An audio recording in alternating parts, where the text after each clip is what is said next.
Hey, I'm Jeff. And I'm Phil, and we're the Cocktail Dudes. Today we're going to make the barrel-aged Corpse Reviver number 2. Fantastic cocktail to throw into an oak barrel, right? Yeah, it's a great delight to age it in the barrel. Yeah.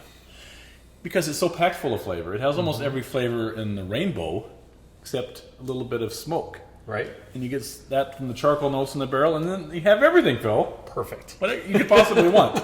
Exactly. Now, we put this in our wineskin, too, our Boda. Yep. So if you want a little leathered taste to it, too, you can check out that video. Exactly. Yeah, that's delightful as well. Yeah.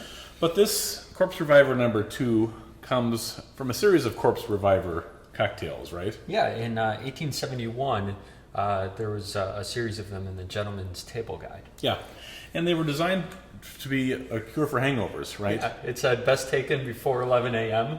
or whenever steam and energy is needed. Yeah, which is almost any time of the day for us, Phil, right? Right. But this recipe, the Corpse Reviver number 2, comes along in 1930, right? Harry Craddock's Savoy Cocktail Book, and it's the most kind of enduring and endearing of the Corpse Reviver cocktails. It's certainly our favorite. Yeah, definitely. And I think the most popular out there. And it's just a delight because it's packed with flavor like we talked about. You need a London dry style gin. We're using the Tanqueray Bloomsbury here today, but any kind will work, and we're not particular to any certain one. Right. Then you need Kina Lillet, which they don't make anymore. Right. So start making it again, please. The Lillet folks make this Lillet Blanc, which is not Kina Lillet. Kina Lillet had quinine in it, right, from the cinchona bark.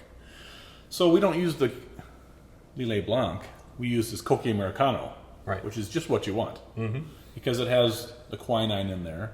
It has some gentain, so for some more bitterness. It's sweet, and then it has the usual herbs that all these things have in it, and citrus rinds and stuff. So it's packed with flavor, but it gives you the bitter element that the Lillet Blanc is not going to have. Right. Right? Then you need some sort of orange liqueur. We prefer the Cointreau for the bright, sweet orange notes. Yep. Sometimes we'll use the Curacao, which is also delightful. And typically you would use lime juice. Right. But since we're throwing it in a barrel and lime juice is problematic, we're not using lime juice, are we? Yeah, whenever you're using a citrus in a barrel, all the pulp kind of like coagulates after a while, and it doesn't give a good presentation. But the lactart, it gives a nice broad tartness, sourness to the drink, and really it's just a 10% solution of lactic acid. Yeah, and it's often found in a lot of different foodstuffs like yogurt and even your Pringles. That's actually what makes Pringles taste so good. That's why we're addicted to them, Phil. Exactly. Because they put lactic acid on there. And we get this kind from the Extinct brand. It's the Art of Drink guys. They make it for the cocktail market. So that's what we use, and we enjoy that too. And then you need some absinthe, just a little bit. Right. In the single serving Corpse Reviver number 2, which we have a video on, of course, you can watch that too. You just rinse out your glass with absinthe, so you don't have too much in there. Right. But you need, of course, more than a little smidgen in here. You can have 3/4 of an ounce, but it's for our 3-liter barrel, so that's actually not all that much. So the original recipe had equal parts of all the main ingredients: gin, Kina Lillet, orange liqueur, lime. But we preferred, and most people prefer today, with a little more gin.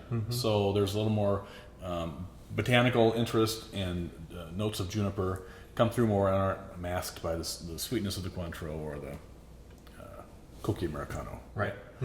So we're using a 3-liter barrel here, and for that you need 1 liter of gin, 1 750 milliliter bottle of the Cocchi Americano, 750 mils of the Cointreau, 5 ounces of the lactart, and 3/4 ounces of the absinthe. And it's simple because we're going to just dump everything right into the barrel.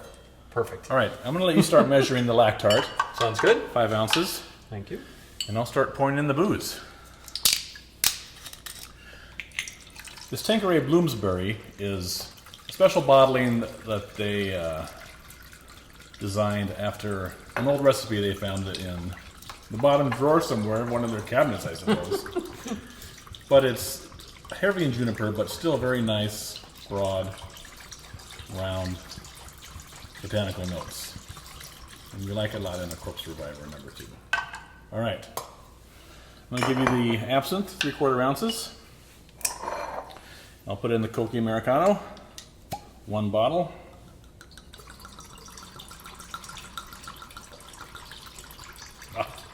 I'm getting thirsty, Phil. I don't know about you.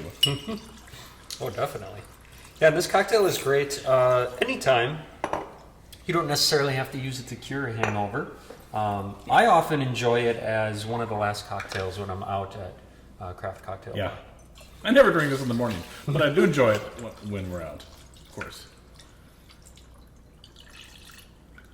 All right. That's everything. You'll notice a change after about 4 days. We prefer it after it's aged anywhere from 2 to 4 weeks. Mm-hmm. And to serve it, all you do is tap about 3 ounces into a mixing glass, add some ice, stir it to chill, and pour it into a coupe glass, and top it with a little orange oil from the twist of an orange skin. Alternately, you can garnish it with a couple of cherries that are in a sweet sugared syrup. We use that particularly if we're using the dry curacao, because that's a little less sweet than the Cointreau. That one drop of sugared syrup that you get by putting in the cherry just makes the cocktail perfect. If you want to use your barrel for something else, or if you like how the cocktail has matured in the barrel, then we bottle it in these little 6 1/4 ounce bottles and store it in the freezer. And we start by putting in 1/4 ounce of water.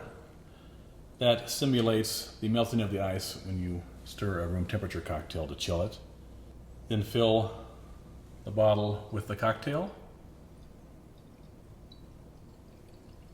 cap it, and store it in the freezer. And here you have your barrel-aged Corpse Reviver number 2. Enjoy. Cheers.